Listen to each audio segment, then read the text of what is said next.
नमस्कार, मैं हूं श्रद्धा। मेरे साथ आप देख रहे हैं मेरी सहयोगी सोनिका है और भारत एक्सप्रेस का ये डिजिटल प्लेटफॉर्म आप देख रहे हैं। 16 दिसंबर ऐसे तो एक बहुत मामूली सी तारीख है, रोजाना एक दिन है, लेकिन जिन लोगों ने दिल्ली का वो भयावह साल देखा होगा 2012 16 दिसंबर का, जब एक लड़की के साथ गैंग रेप होता है और इतना भयावह होता है जिसको शायद अगर हम बार बार कहना भी चाहें तो नहीं कह सकते हैं, हर कोई जानता है, हम नहीं बोल सकते।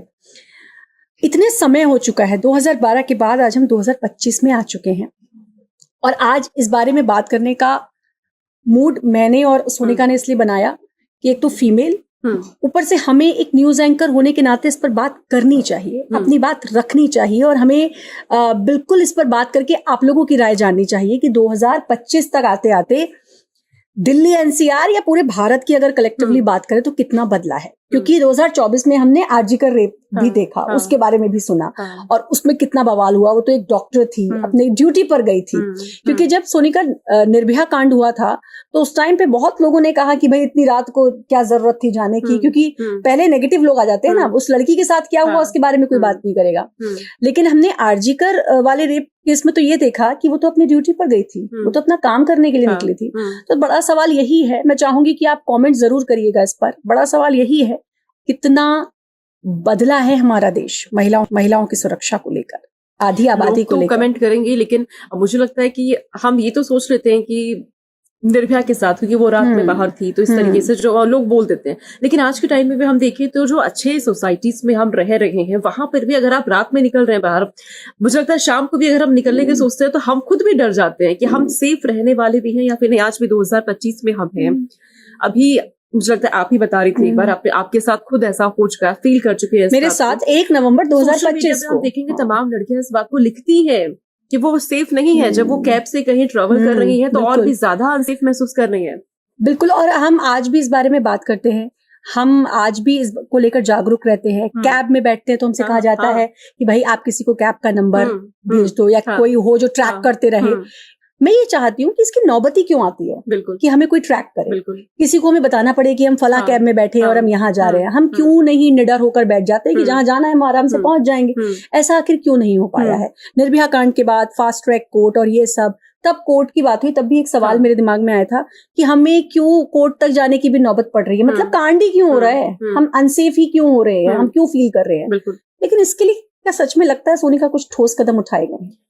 हम ऐसा नहीं कह रहे कि यहाँ पे कदम उठाए नहीं गए, उठाए जा रहे हैं, लेकिन वो जमीनी स्तर पर कहीं दिखते नहीं है। आज भी जब हम बाहर निकल रहे हैं तो आप राह चलते कुछ होता है ऐसे, जो मनचले होते हैं वहां पे कमेंट पास कर देते हैं, उन्हें रोकने के लिए कोई नहीं है वहां पे। या तो वहां पे आपको जवाब देना होगा या फिर आप उसे छोड़ करके आगे बढ़ जाएंगे। लेकिन छोड़ना ही तो सबसे बड़ी मुश्किल हो जाती है ना। जब हम छोड़ देते हैं, उनके जो हौसले वो बुलंद हो जाते हैं।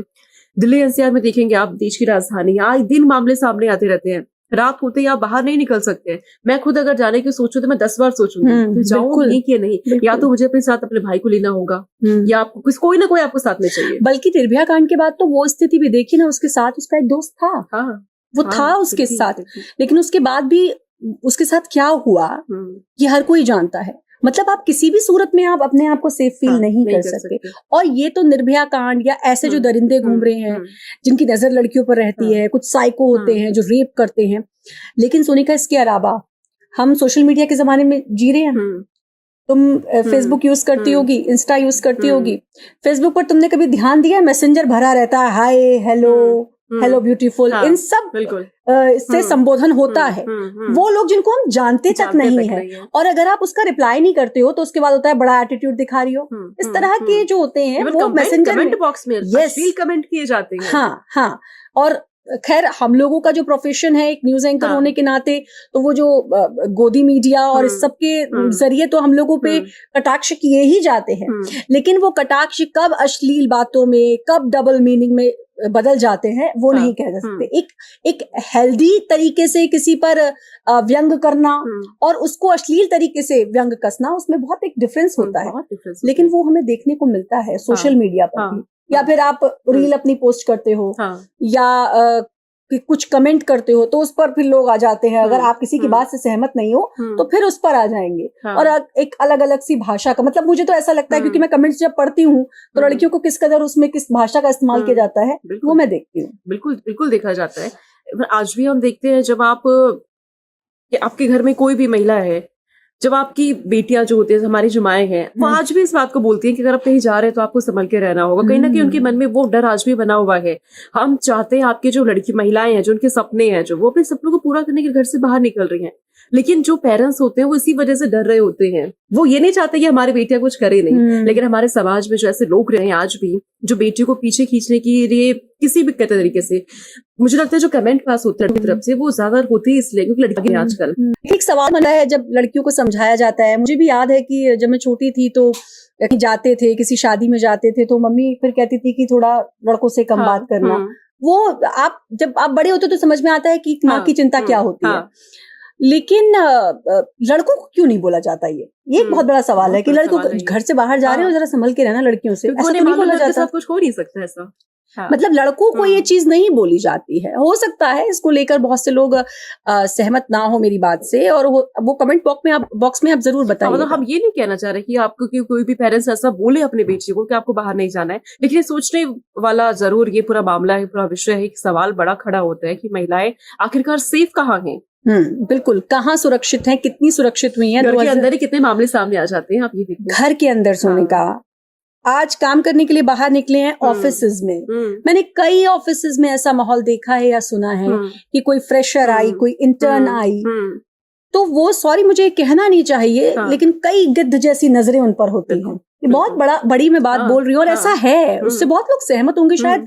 कमेंट बॉक्स में आप बताइएगा कि हर कोई चाहता है कि कोई अगर नई इंटर्न आई और शायद उसमें बहुत फ्रेशर लड़कियां होती हैं, बच्ची होती हैं, 18-19 साल की। कोई भी फीमेल काम कर रही है तो वो बहुत लकी है इस मामले में। अगर आप अच्छे ऑफिस में काम कर रहे हैं, सेफ फील कर पा रहे हैं आप अपने ऑफिस में, तो ये वाकई में एक बड़ी ब्लेसिंग है आपके लिए, ये मैं जरूर कहूंगी। क्योंकि बहुत सारे ऑफिसेज होते हैं और अगर कोई लड़की किसी लड़के से बात कर ले तो फिर तमाम अफवाहों के दौर।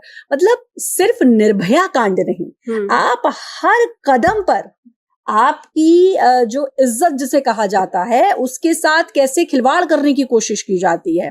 सिर्फ रेप ही नहीं कहा जाएगा, उसके अलावा चाहे सोशल मीडिया हो, चाहे आप अच्छा काम करने की कोशिश करो तो आपकी लेग पुलिंग होगी, ये तमाम चीजें। और इसके अलावा एक चीज जो मैं कहना चाहूंगी, एक महिला होने के नाते, ये तो है ही है, जब एक महिला शादी हो जाती है, उसके बाद माँ बन जाती है, तो ये तक हमने सुना है कि अरे मैटरनिटी लीव मिल जाएगी, 6 महीने मुफ्त में पैसा मिल जाएगा, उसके बाद, मतलब ये तक ये सोच है, ये सोच है, ये मानसिकता है। तो ये सबसे बड़ी बात तो इस सोच को बदलने की बहुत ज्यादा जरूरत है।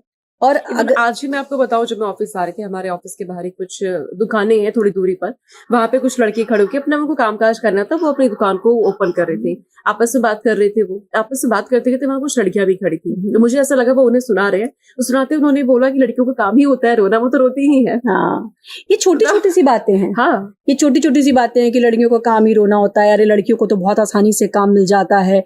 इस तरीके की बात जब आप कहते हो तो बड़ी हैरानी होती है। 18 साल से ज्यादा तो मुझे काम करते हुए हो गया, आज तक आसानी से काम तो कभी नहीं मिला। मेहनत करनी पड़ती है उसके लिए, और उसके लिए आपको अपने आप को प्रूव करना होता है।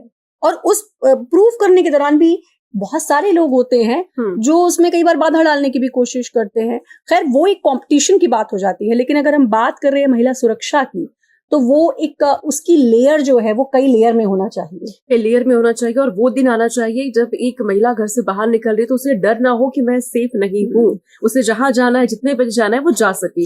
ऐसी व्यवस्था होनी चाहिए, ऐसी व्यवस्था होनी चाहिए। उसे अपनी कैब की जो है वो पूरी राइड को शेयर करने की जरूरत ना रहे कि भाई उसके पिता, उसके हस्बैंड या उसका भाई, उनके घर का कोई भी उसको ट्रैक कर रहा है कि कहाँ पहुंची।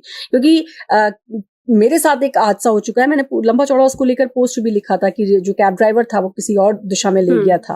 तो ये जो तमाम चीजें हैं, इस पर अभी भी काम की जरूरत है। हाँ, महिलाएं बहुत आगे बढ़ी हैं, ऐसा नहीं है, लेकिन उसके बाद भी अगर सुरक्षा की हम बात करें तो निर्भया कांड के बाद भी, आज 2025 में 2012 के बाद भी बहुत चीजें हैं जिस पर काम करने की जरूरत है और ध्यान देने की जरूरत है। और इसीलिए मैंने और सोनिका ने सोचा कि हम इस पर बात करें।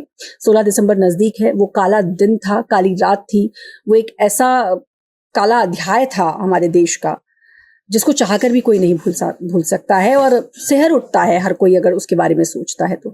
आप क्या सोचते हैं, आपको क्या लगता है कि कितना बदलाव आया है आपके आसपास? जो महिलाएं हैं वो तो जरूर कमेंट करिएगा, जरूर बताइए भारत एक्सप्रेस को क्या कुछ बदलाव आपने देखा है। Thank you so much.